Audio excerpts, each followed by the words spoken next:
द्विघात समीकरण, जिसके अंदर हम देखेंगे मूलों की प्रकृति से श्रीधर आचार्य विधि तक जाने का सूत्र। अब कितने बच्चे कंफ्यूज रहते हैं कि सर मूलों की प्रकृति के बाद में श्रीधर आचार्य विधि का यूज कब करना है और कब नहीं करना है, ये हमें कैसे पता चलेगा। अगर प्रश्न में दिया गया हो कि मूलों की प्रकृति ज्ञात कीजिए तो आपको यहीं पे छोड़ना, लेकिन अगर आपको कोई x और y के अगर ऐसे निश्चित मान पूछ लिए तो आपको पूरा श्रीधर आचार्य विधि लगानी पड़ेगी। लेकिन मूलों की प्रकृति के बाद में श्रीधर आचार्य विधि कब लगेगी देखना, 3 कंडीशन पे लगती है।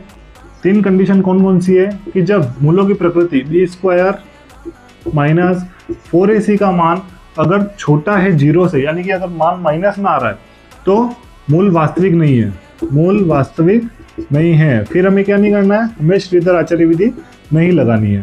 और अगर b² माइनस 4ac का मान बराबर आ रहा है 0 के तो मूल वास्तविक मूल बराबर है, ठीक है ना,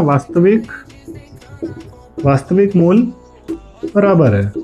और अगर देखिएगा आप, अगर ये b² माइनस 4ac का मान क्या आ रहा है, बड़ा आ रहा है 0 से, तो मूल वास्तविक मूल है, या फिर अपन कह सकते हैं कि मूल जो है वो वास्तविक है।